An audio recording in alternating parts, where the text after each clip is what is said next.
برادران اسلام، چاند کی شہادت ایک اہم دینی فریضہ ہے۔ اس دینی فریضہ کی ادائیگی کو مکمل بنانے کے لیے رؤیت ہلال کمیٹی اپنے فرائض انجام دیتی ہے۔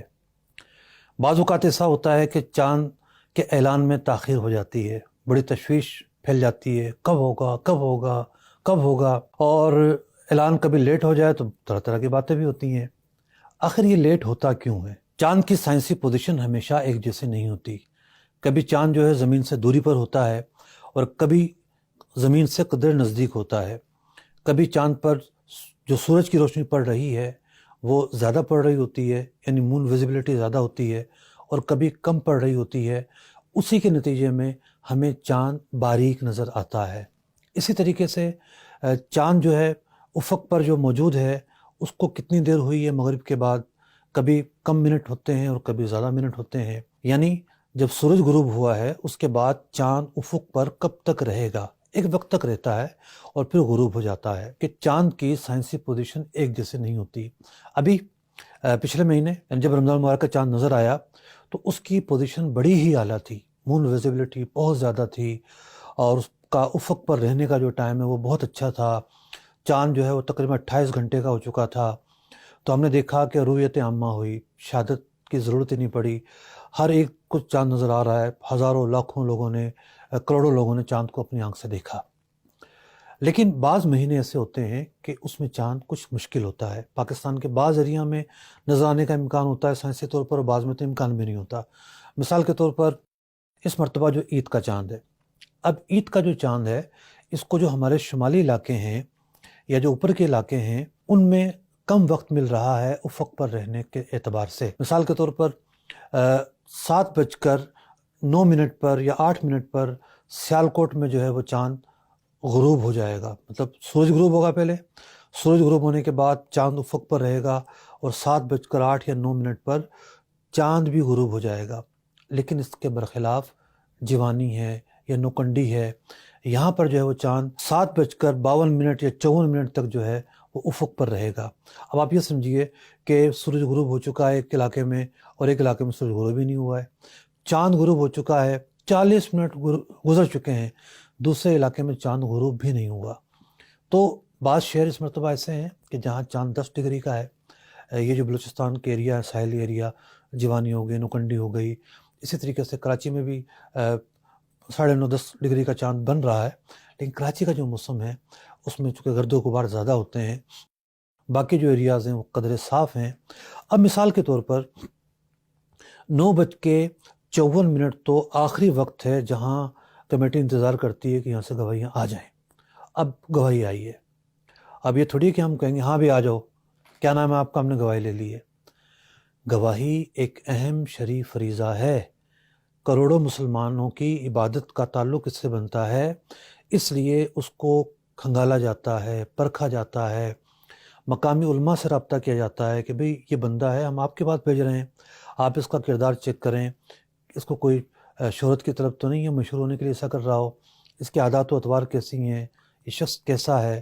یہ بات ہو رہی ہے اس وقت کہ جب رؤیت عامہ نہ ہو، بس چند افراد کو چاند نظر آیا ہو یا جمع غفیر کو نظر آیا ہو، تب بھی ان کی گواہی لینے کا ایک عمل تو ہوتا ہے۔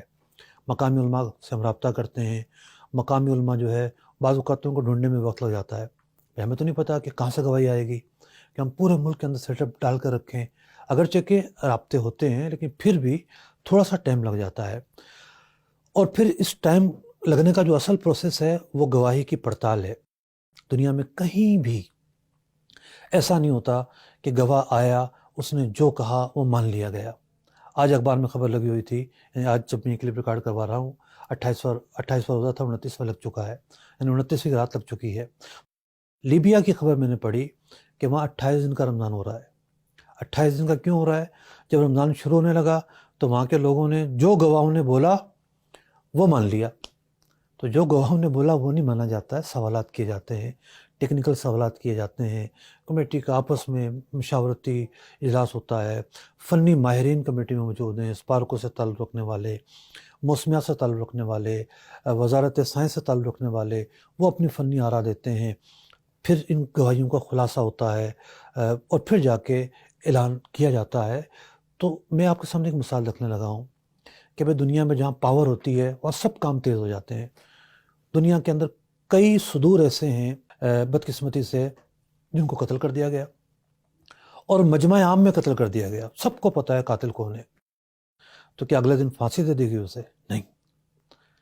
مسئلہ کورٹ میں جاتا ہے, کورٹ گواہوں کو بلاتا ہے. ہزاروں لوگوں نے دیکھا ہو قاتل کو, تب بھی جج جو ہے, قاضی جو ہے, گواہوں کو بلائے گا. گواہوں کو بلانے کے بعد پھر تجزیہ کرے گا, پھر گواہوں کو سنے گا, گواہوں پہ جرح ہوگی, پھر جا کے فیصلہ ہوتا ہے اور پھر جو ہے وہ مجرم ہے وہ پائے انجام تک پہنچتا ہے.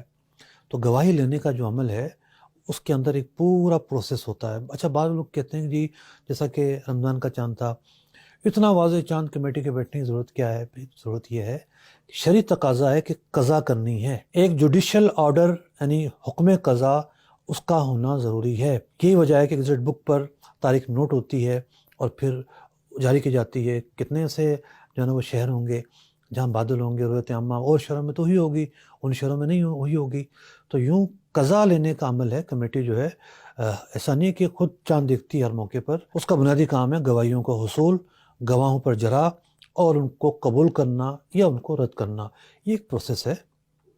ہماری کوشش ہوتی ہے, ہم جو ہے پہلے سے ہی بہت ساری چیزیں کر رہے ہوتے ہیں کہ بھئی اعلان تاخیر سے نہ ہو, تاخیر سے نہ ہو, لیکن پھر بھی گواہی کے ملنے میں بعض اوقات ایسے حالات ہو جاتے ہیں. تو یہ چونکہ ایک مذہبی فریضہ ہے, گواہی کو پرکھنا ایک اہم چیز ہے.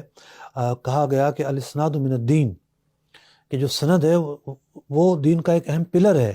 یہ نہیں ہے کہ آپ نے بغیر کسی بنیاد کے کوئی چیز مان لی, کوئی چیز لے لی. تو ان چیزوں کی جو حساسیت ہے اس کا سمجھنا ضروری ہے.